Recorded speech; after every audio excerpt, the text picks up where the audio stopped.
Hi, welcome to another weekly session, and we'll be discussing something more, obviously. And this particular video, I want to dedicate to something more interesting, something more fascinating, along with code implementations. Although our weekly sessions hardly had any code implementations, but we are moving forward, we are growing, and we can bring in some improvements as we get accustomed to how the things are. We might revisit the previous topics, try their code implementations. So it's always good to experiment new things. Apart from it, make sure that you do hit the subscribe button, you do hit the like button, so that you get notified of what is happening and you stay updated. All right, let me share my screen. Let's begin. The first topic of the discussion would be reservoir sampling. What reservoir sampling is? Something you must have already known, and this is a topic of this is a quite interesting topic. What reservoir sampling does is so what does reservoir mean? Reservoir means something which is abundant, right? So you need to take out something from the abundant which is a good representation and is random. So how do you do that? This particular algorithm tries to achieve it in an extremely unique manner. It tries to achieve by picking out k elements out of a stream of n elements where n is assumed to be extremely large. Now if n is extremely large, you are trying to pick and select n k different elements, k different random elements. How would you do that normally? For a sane person, the first approach the straight approach, the most simplest approach that would appear to your mind, that would hit at the first thinking that, like, how would you go with this thing? So the first thing you would do is, like, okay, randomly pick up one element out of the n elements. Now you store it in a list. Now again reiterate through the entire array to ensure that you do not reselect that particular object or the item, and then you add those particular items. So how much time consumption does it take? It takes n square, right? Because first n is for picking the item and second n is for the cross verification whether or not the item is in the whether or not item has already been added. So let's observe and see how reservoir sampling does this particular thing. So how it is happening over here, let's take a look. So for reservoir sampling, what we are trying to do is achieve the entire task in O(n) time space. And how is it achieving this? The algorithm is quite simple. Copy the first k elements from the input to the output and iterate from k to n minus 1. In each iteration j, select a random number from 0 to j. Okay. If the number is less than k, replace the element at index number in the output array with the item at index j in the input array. So let's try to implement the algorithm and see how it goes, right? So how it goes, like, we would be needing random, obviously. Apart from it, let's see the numbers. Let's say n equals 20. I need to select 5 elements out of the 20 elements. Now for I in okay, it should be k. We need to rerun it. Range k, which is this particular line. Copy the first k elements into the input array from the input array. Our input array is something random. This is not random.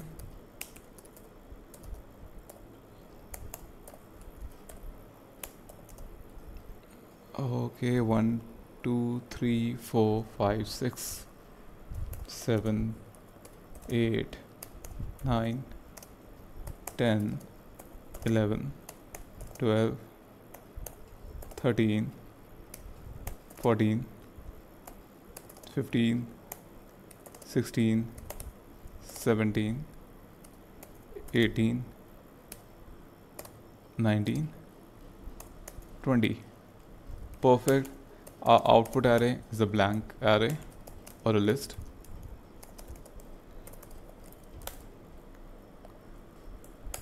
So the first step is to copy the first k elements from the input array to the output array as it is. That's quite simple. What happened over here? Invalid token. Alright. For I in range k, output array dot append input arrays ith element. That is what we are trying to do. So the output array would look like something like this. The first k elements, the first 5 elements. Now the main algorithm runs, iterate from k to n minus 1, both inclusive. So it would be for j in range k to n, because the last one is not reached, so this is effectively n minus 1. What we do is generate a random number from 0 to j. Alright, so my random number is random dot random integer from 0 to j. If the number is less than k, if the number is less than k, replace the element at index number of the output array with the item at index j in the input array. Replace the number at index, replace the element at index number, okay, the output array with the item at index j of the input array. Input array, this was simple. And that is it. So every time we run this,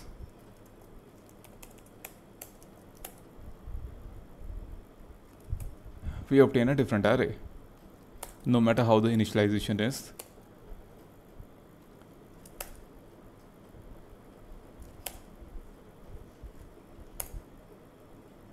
If we want to obtain a unique result and want to copy or send it over somewhere, you can seed the values like random.seed 1. So now onwards you won't obtain different results. And if you want to remove the seeding, you can. So this is the idea, quite simple but quite fascinating, and it is widely appreciated. Where is this used? It is used in big data streams. So if wherever there's a huge number of queries, you would love to sample, and reservoir sampling is quite famous for this particular, is a quite famous sampling approach. So what you do is randomly pick k elements out of a large pool of n elements, and the best effective way, one of the best effective ways, which is widely popular, is reservoir sampling. I hope this was clear. Let's move on to the next topic. Let's talk about another type of optimizer. This is quite new in the industry, but it's gaining a good momentum. It's gaining a good momentum and it's gaining a lot of popularity. So let's discuss and let's explore what it is. So it's a different variation. It's a variation of Atom Optimizer, upgraded version of Atom Optimizer. So what this is, let's try to explore and understand what Atom W is. So this is the blog about Atom W. So what is, we are concerned with the Atom W.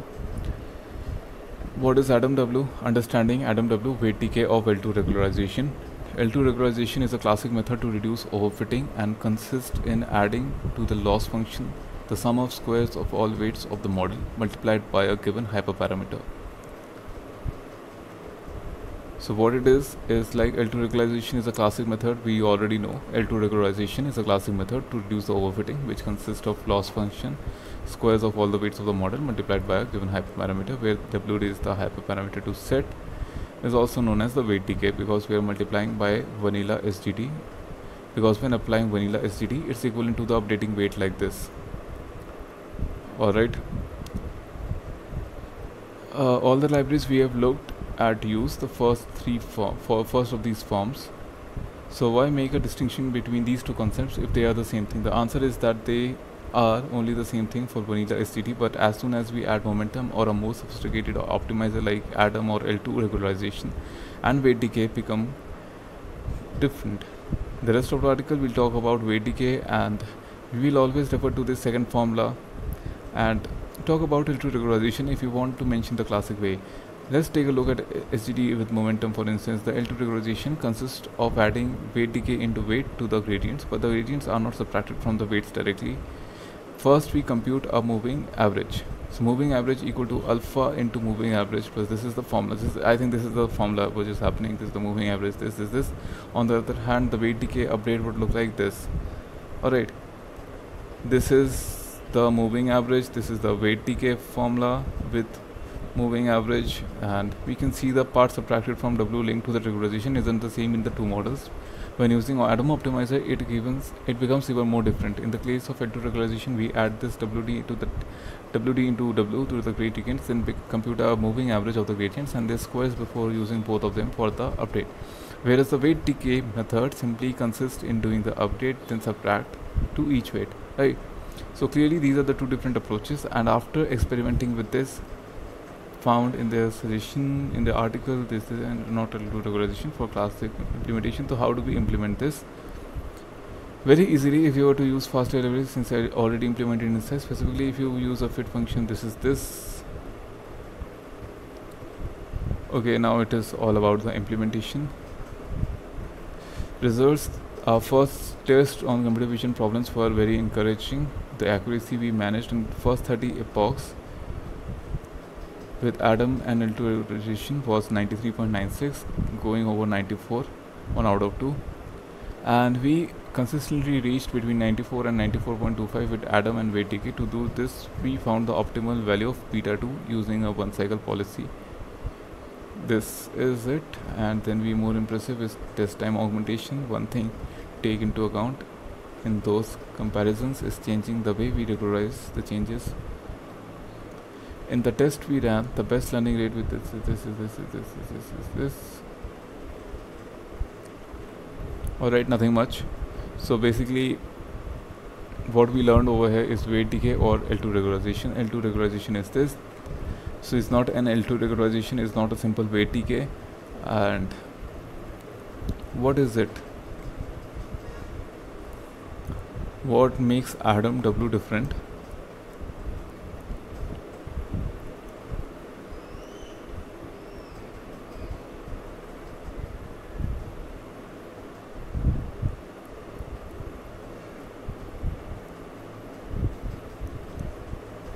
So what makes Adam W different can be found or might be found in this particular article. As you can see, the weight decay is normalized by this term. If the gradient of a certain weight is large, the corresponding V is large too, and the weight is regularized less than the weights with small and slowly changing gradients. This means that L2 regularization does not work as intended, is not as effective as the SGD, which is why SGD yields models that generalize better and being used most of the times. So authors therefore suggest an improved version of what's the issue with this?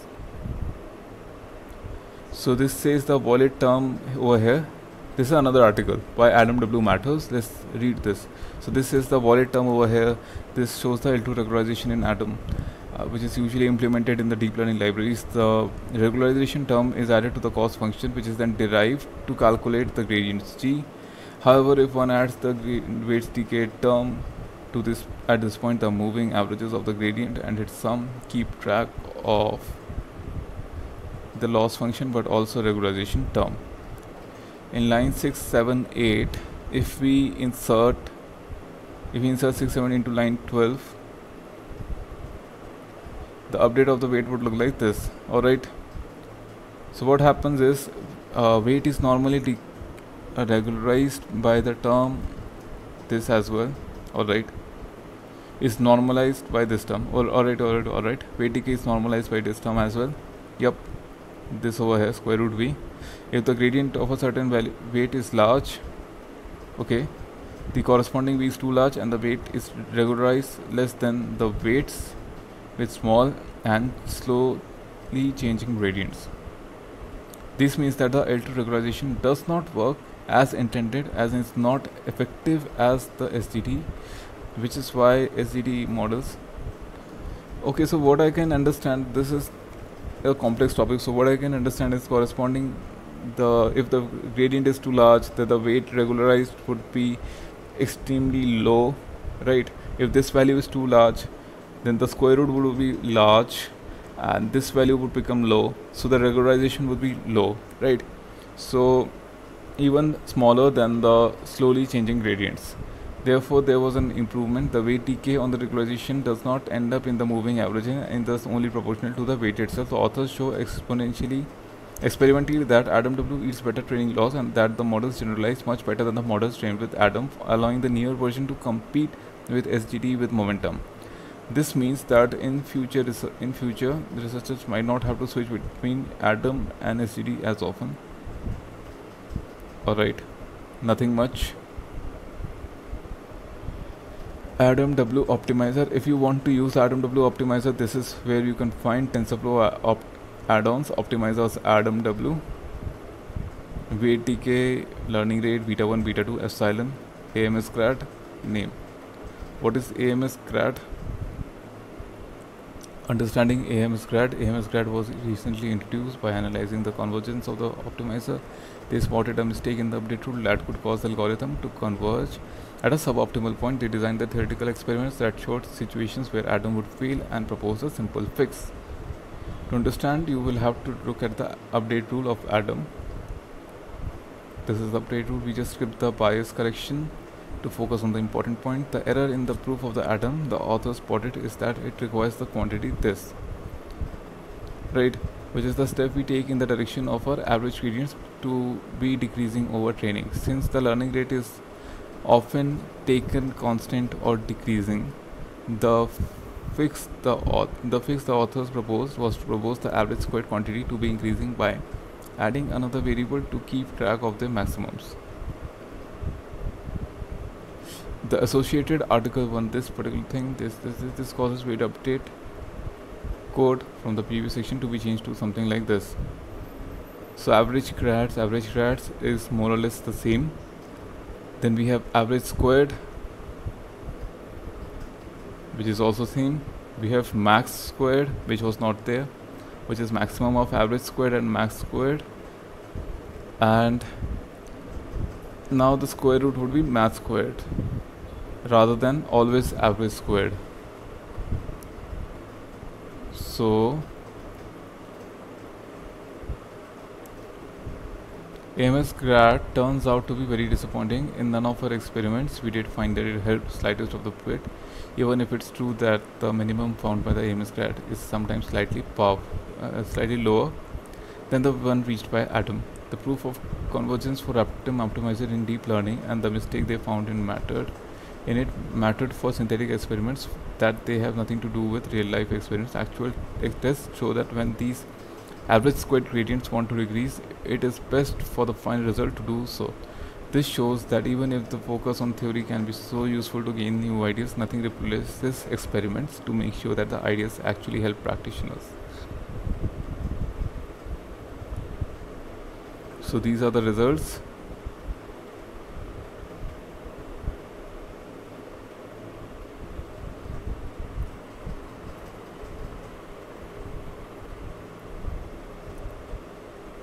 CIFAR 10 from Scratch. Average error on the test. We can see without AMS grad, Adam W is performing better.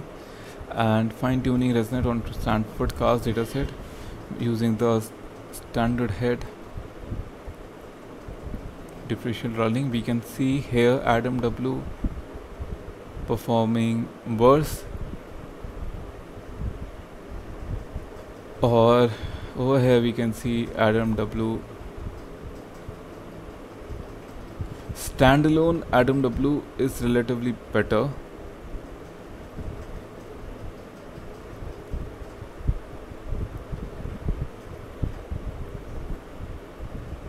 So ultimately, I would say it comes down to your data, the data you have in hand. So that was the ultimate conclusion. So the ones which these were found out for the synthetic experiments.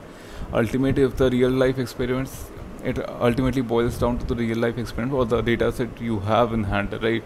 It might be the case that Adam optimizer is extremely bad for the data set you have in hand. So in those particular cases, what you would need to do is try out different optimizers So with the ultimate idea of Adam W, which I could understand, is this particular thing was the improvement in this particular thing, the square root of weight decay. So the weight decay which was happening over here, the weight decay term, this is the weight decay. So weight decay has been modified and improved in a better manner, and this is the code which was the update. That was my understanding, and let's see. Alright, let's move on to the next topic. It's just good to know that there's a new optimizer you can try experimenting with, Adam W. So nobody actually knows how the Adam optimizers nobody goes into the implementation, right? You know how Adam optimizers work. So Adam W is just a rectification of some of the mistakes which somebody found on some of the synthetic datasets. So if your dataset is in alignment with those of synthetic datasets where the mistake was found, it might be extremely beneficial for you. However, if the case is that the dataset you're working on has no similarity where the rectification was made, then it might be the case that Adam works better, or any other optimizer works better. So Adam W was published in this particular paper, Decoupled Weight Decay Regularization. So how do you implement it? Optimizer equal to TF optimizers Adam W learning rate weight decay, and you define the weight decay. Perfect. Alright, let's move on to the next topic. So let us head on to our next topic. Our next topic is a fascinating one, that is how you can perform upsampling and convolution 2D transfers. So what are these? These are something like you have an image.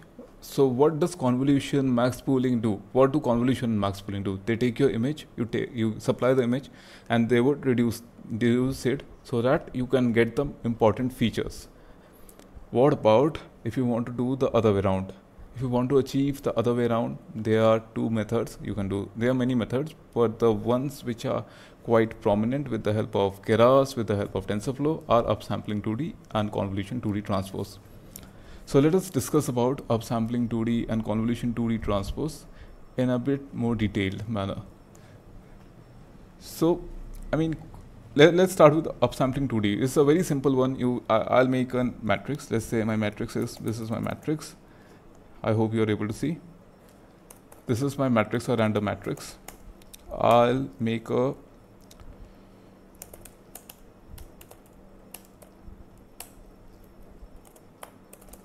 this is a 2x2 matrix. Perfect. Now what I want to do is upsample it.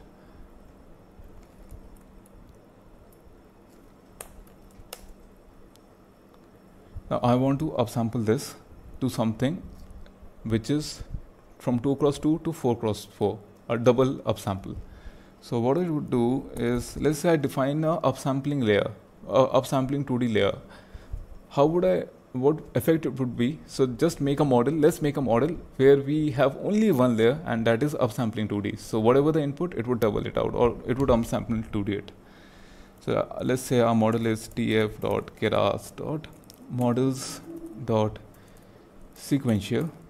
Then we have model.add, and we are adding layers, tf.keras.layers.upsampling 2D, right? So let us refer to the docs. We have this as the upsampling 2D, upsampling layer for 2D inputs, repeats rows and columns. It repeats the rows and columns. It doesn't do any transformation, it just repeats. If you want any transformation, you can do interpolation, but that is something we will get to it. We'll get to it. So what are the arguments? We have size, data format, and interpolation, input shape, output shape. So let us define input shape. Our input shape would be 2x2x1 channel. So we need to modify it. Matrix equal to matrix dot reshape 2x2x1 and a batch size of 1. Perfect. We have our upsampling layer, and let us do model dot summary. So for a 2x2x1 input, the output would be 4x4x1, and that is what we want. So what is the output for y hat would be equal to model dot predict x, and let's see what y hat is.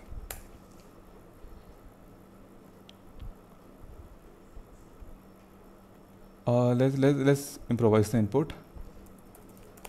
G-shape into 4x4, and you're able to see rows and columns were repeated. This is what upsample did. 1 1 2 2 3 3 4 4. Now let's add an argument of interpolation. Let's say I don't want the nearest interpolation, I want the bilinear interpolation. So what it would be with a bilinear interpolation, that is how it would look like. Now let's say what are the argument I have? Interpolation I have size.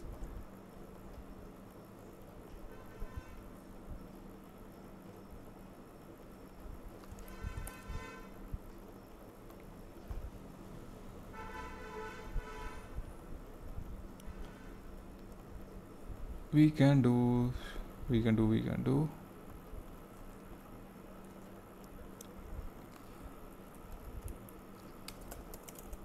size equals to, let's say 3 cross 3. How would it be?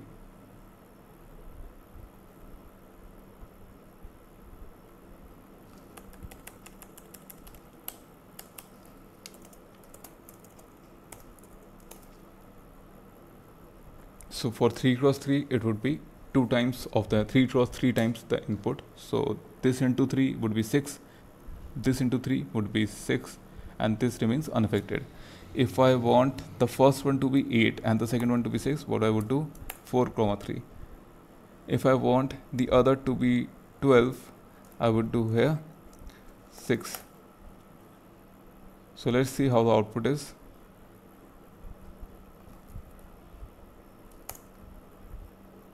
Obviously we need to reshape into 8 comma 12, and that is what it looks like. But let's do something which is readable, right? 3 cross 3 would be 6 cross 6. We have 6 cross 6, that is 36. So let's do 6 comma 6.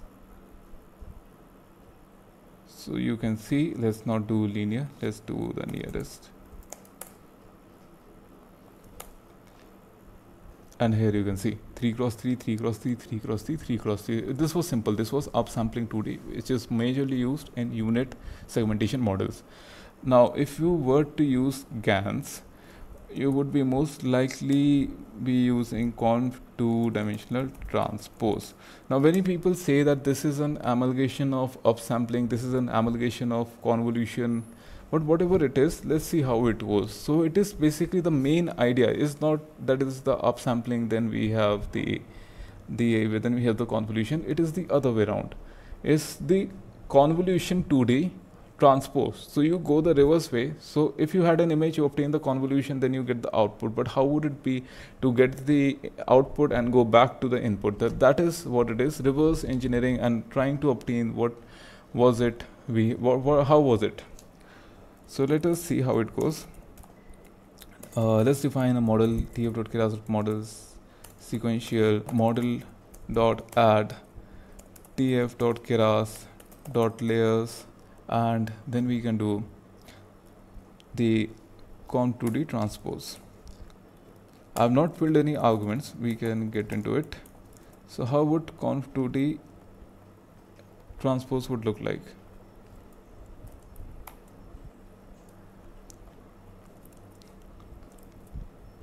So this is what it is. So the reason that we have filters, kernels, strides and padding is the reason we say that it is a convolution, and then we upsampling, then a convolution. So upsampling because it increases the size, and a convolution on top of it. But let's see how it goes, right? So let's define, and it would show an error. We need filters. So let's say I just need a single filter 1 and a stride of 2 cross 2. So a stride of 2 cross 2 in convolution 2D. not in convolution 2D transpose. The stride of 2 cross 2 in convolution 2D, what would it do? You have image of 4 cross 4, it would do n minus f plus 2 times padding by strides, the number of strides. It has a dividing effect. For convolution transpose, 2D transpose, as per the intuition, if you go as per the intuition, it would have a multiplicative effect. So our image would be doubled over here.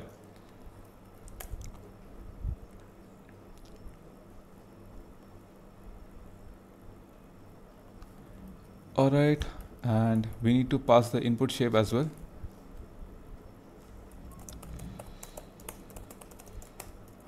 And we have the input shape as this.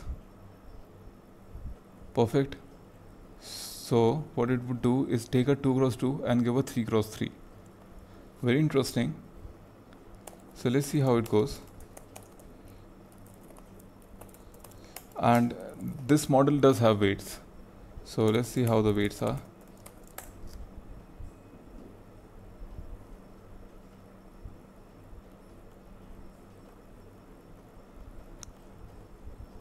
Let us define the kernel as 1 cross 1 and strides as 2 because we want a double effect. So this would increase the size to 2 times, right? And the kernel of 1 cross 1 is a single unit, so it would go cell by cell, right?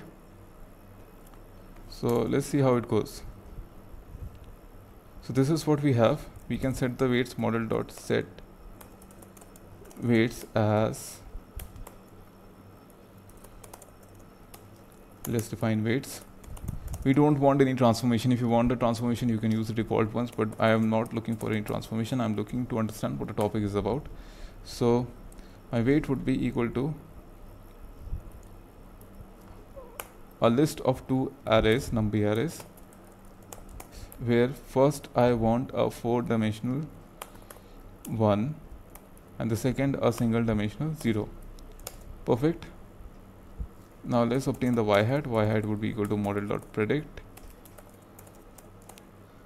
x, and let's print y hat dot reshape 4 comma 4, and you will see the difference. This is the difference.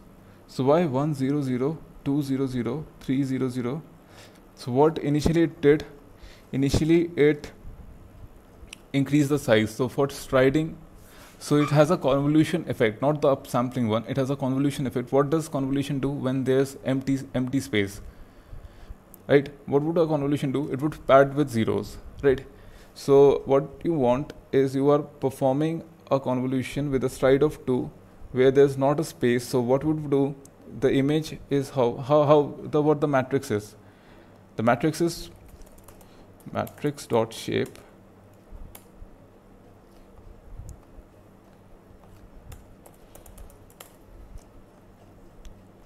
what the matrix is. Matrix dot shape is this. Basically it's a 2 cross 2, right? So on a 2 cross 2, if you are trying to perform a stride of 2, it would pop, it would not happen. So how does it make it happen? With the help of paddings. So paddings is 1 0 0 0 2 0 0 0 3 0 0 0 4 0 0 0, right? Now you are about to perform a convolution on this where the kernel is 1 cross 1 and this is the number of filters you have. One filter and kernel size is, filter is 1, kernel size is single unit, and you are convoluting all over it, where the weights are, for every convolution which happens, the weight would be multiply as 1 and a bias 0. So wherever, whatever was there, it will be replicated as it is. If I change the weights to 0.5, it would reduce by, it would halve all the outputs, 0.5, 1.5, whatever it was. If I double it, it has a double effect. So this is a different parameter, but I think you got the understanding of how the things happen. These are the two most utilized layers and widely talked about. So let us move on to our next topic. Hope this helped. Our next topic of discussion is label smoothing, and we'll discuss why it is widely used. So this particular topic is used to control the overfitting which is happening, or in the case where you have a lot of incorrect labels but it is not manually feasible to rectify, or it would take a lot of time, but in the interval what you do is you will approach a mathematical approach. You would proceed with a mathematical approach, and this mathematical approach is known as label smoothing. So how do we approach label smoothing? This is how we do it. So let's say you have these labels 0, 0, 0 and 1. So what happens is your loss calculation. How the loss calculation happens? The loss calculation happens if there's a 0 and the target was 1. So that would be heavily penalized. If the prediction is class 0 or 0.1, 0.2 and the target was 1, it would be heavily penalized, right? But let's say the prediction was correct, prediction was class 0 or class 1, but it was incorrectly labeled, then also it would be heavily penalized. So how do we, if we cannot rectify the labels, what we do is we can control the amount of penalty, the amount by which the penalization happens, we can control that, and that controlling is done with the help of label smoothing. I think this absolutely and perfectly delivers the brief idea and overview of what label smoothing does. So let's say, so the ultimate idea, the idea is nothing but this particular thing. So this is your normal loss function, right? This is your normal loss function. You have this, so which is good. So let's say you have a probability of 0.99. This would be the loss value approaching 0. But if this is what I just discussed, if the labels were incorrect, the loss would be extremely high. So that would cause troubles in learning. So what we do is label smooth. So what is label smoothing? Label smoothing is this particular thing. The new one-hot encoding labels would be equal to, if the label smoothing is not 0, this would how the conversion happen. The one-hot encoded labels into 1 minus the label smoothing factor. So if the factor is, we want to label smooth by 0.1, then that's how the label smoothing will happen, plus the label smoothing by number of classes. So let's say the factor is 0.2, what it would be? The one hot encoded 0.1 into 0.8 plus 0.2 by 2. So this is how the final matrix would look like. So you can see the low confidence thing. The low confidence thing gets slightly improved and the high confidence thing gets slightly decreased. So that is how the smoothing happens. So the best part is implementation. You need the implementation. Either you can do a raw implementation. So I was just working around it and I did this. Let's say you have this. So how the implementation would be? So labels would be equal to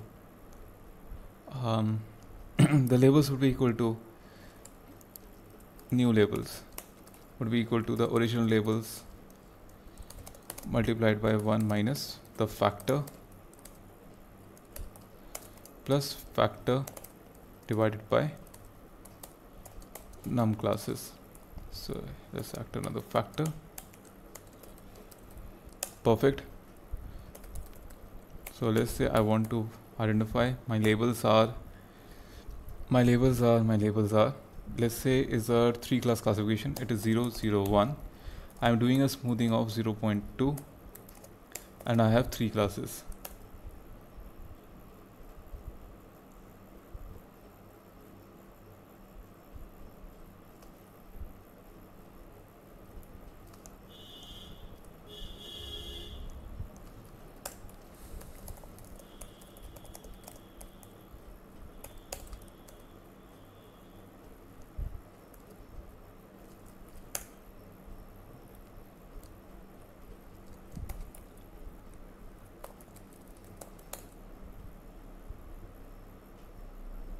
Okay.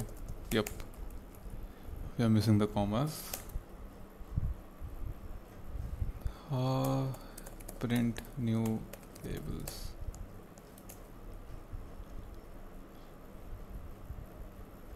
So you can see these got slightly improved and this got slightly decreased.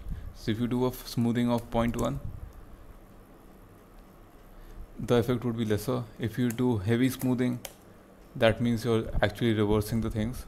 So this is not actually done. So you will actually swing between 0.1 to 0.3 at max. So this is how the labels, these are the new labels. So the new labels, let's say these were my prediction labels, right? These were my prediction labels. So you can see how the prediction labels are getting smooth, as the true labels as well as the prediction labels both will get smooth, and the resulting loss, total loss, would be lesser.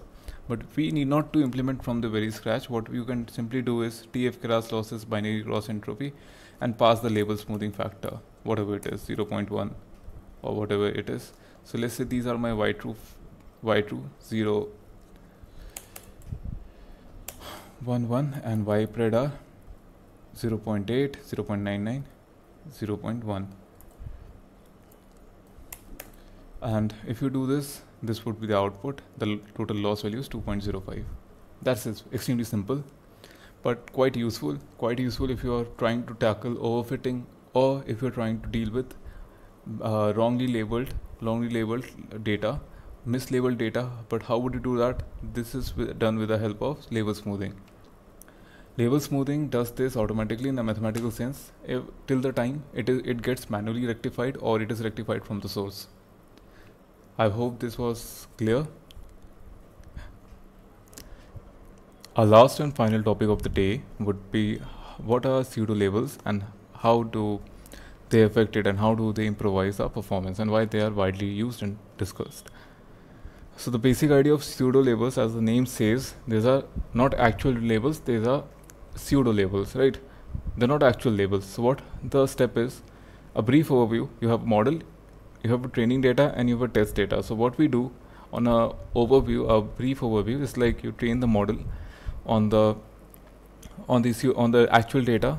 Once you train the model on the actual data, then you test it out on then you would test it out on the testing data, right? That's the actual procedure. But what does the pseudo labeling method does? It would train the data, it would train the model on the training data, and if the model performance is quite good, is quite appreciable, then what you do is you take that model and obtain predictions for the testing data, save those predictions, and consider that the model, being with the assumption that the model is quite good in its predictions, those labels can be considered as actual labels, and you concatenate that data with the real data and retain it for several epochs. Okay, so it's kind of I think you get the point. So let's talk about it. What the pseudo label is. I found this particular article quite interesting, so let's discuss about it. So what the idea of pseudo labeling is. So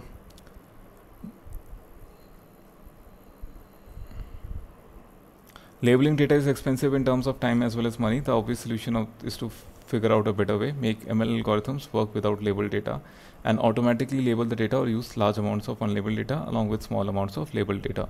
So this is a topic of semi-supervised learning, which is gaining good attention. So you do labeling the data is quite troublesome. What you do, a better solution would be label a part of it and leave the rest for the model to label on its own. So this is, you can see the trend in semi-supervised learning resource paper. This is just an introductory touch, and let's proceed to what is pseudo labeling. So pseudo labeling, the process is this: train a model, as I just said, train a model on a batch of labeled data. Then you use the trained model to predict the labels on a unlabeled data. Use the predicted labels to calculate the loss on the unlabeled data, and combine the labeled loss with the unlabeled loss and backpropagate and repeat. So let us understand how this happens. So loss per batch would be equal to labeled loss plus weight into unlabeled loss. We have a weight. Weight can be a alpha function, which you can see is kind of annealing type, right? So how does it happen? Let's see the implementation. This is the implementation part of pseudo labeling. The pseudo labeling thing happens. Let's say you make an architecture, right? So you would love to see the baseline performance. The baseline performance is we will use 1000 labeled images and 59,000 unlabeled images for training set, and this. Just check the performance on 1000 labeled images without using any of the unlabeled images. So this is the performance with 1000 labeled images. The best accuracy is 95.57. With pseudo labeling, we will make two minor changes. First is, for the first 100 epochs, we will train the model on the labeled data as usual. As we have seen earlier, this makes no difference as the alpha was 0 during the entire period. Now for every 100 plus epoch, we will train the unlabeled data. Here for every 50 unlabeled batches, we will train one epoch on the labeled data. As a correction, this acts as a correction factor. Here for every 50 unlabeled batches, we will train one epoch on the labeled data. Okay.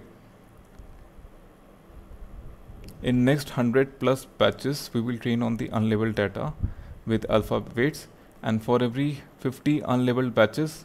Okay, so how it will go is like first 100 epochs you get a good model. Once you obtain a good model, you start including the unlabeled data with alpha weights, and after every 50 batches of unlabeled data, you again train on the labeled data, actually labeled data, so that is a rectifying factor, because there would be an error of 5% or 6%. So if you want to rectify that, then retrain on the actual data.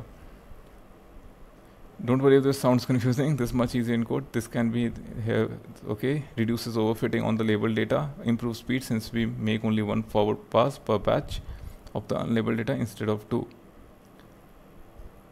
So what happens is train on labeled data for 100 epochs, forward pass on unlabeled data batch, predict the pseudo labels, calculate unlabeled loss using pseudo labels.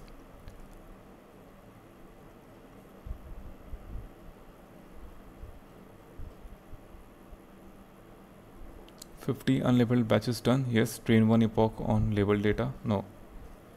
Okay, I didn't understand this part. Calculate unlabeled loss using the pseudo labels. How do you calculate unlabeled loss? How do you actually calculate unlabeled loss? Because loss can be calculated only for, instead of simply adding the unlabeled loss with the labeled loss, let's see the using of bits. One forward propagation for the unlabeled batch, predict the pseudo labels for the unlabeled data. Use the pseudo label to calculate unlabeled loss.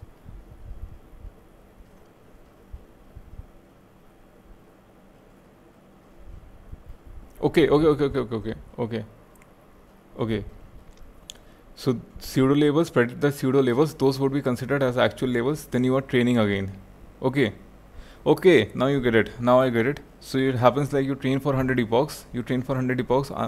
Forward pass, predict the labels. Those would be considered as the real labels for those unlabeled data, and based on that, the loss values would be calculated for next 50 batches, and then you would do a corrective factor with the labeled data for one epoch, and then the process keeps on repeating itself. If the model converges, good enough. If it doesn't, then keep on training. I think that's the idea. So for every epochs, you take. So what is it? If batch is divisible by 50, then what you do is train loader, train the data on the labeled data. If it is not, then you do is get the unlabeled data, predict the labels. Those are the pseudo labels. Then you get into the training mode, model.train. Get the output, calculate the loss, backpropagate. Okay. Then it repeats. Again you get the pseudo labels. You get the pseudo. Okay, no, I was wrong over here. I was a bit wrong over here. This is the implementation is slightly different. It is not considering that as the true labels for next 50 epochs. For every epoch for unlabeled data, that would be it. So got the label, got the model, get the predictions, that would be the labels, and then obtain the outputs and calculate the loss values. Once the loss values is calculated, go and backpropagate it. That's how it happens. I'm not including the code for supervised learning. It's very straightforward. Okay, after using unlabeled data, we reached accuracy of 98.46. This is good. So why does pseudo labeling work? Continuity assumption, smoothness, and cluster assumption. That is the basic assumption, right? If the model is performing good, it is able to classify and identify the boundaries clearly, decision boundaries clearly. And if it is able to identify the decision boundaries clearly, then it would be able, no matter what the data is, it would be able to redirect in the right places. So when does it fail?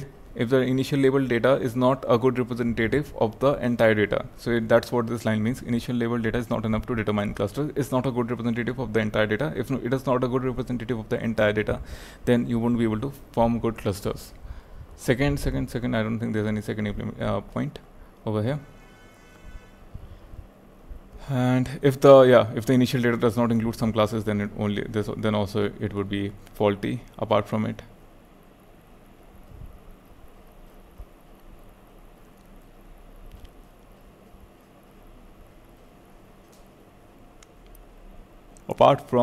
apart from it,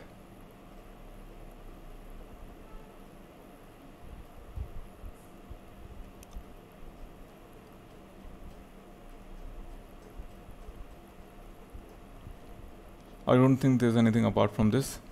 Next comes the implementation part. So we'll do the implementation in the next session. I think this was quite clear and interesting. Pseudo labeling is widely used and discussed. These are the implementations. If you want to check out the implementations, you can, definitely you can. It's good to check out something new and other. And if you want to learn along with me the implementation and how the things happen, I'll be more than happy to discuss the same topic, because this topic I have implemented before and I would love to do it in front of you. However, time permits, I think we need to wrap up this session. So I'll have to wrap up the session and let's catch up in the next video. Till then, do subscribe my channel. You guys don't subscribe my channel, that's very bad. So I have a great number of viewers, but subscribers are not in proportion. So please do subscribe my channel. I do keep posting some good stuff. And apart from it, take care, bye-bye. And if there's any video you want to request, you can reach the Data Science and AI's website and go to the contact section, request a video, it will be there. Alright, take care, bye-bye.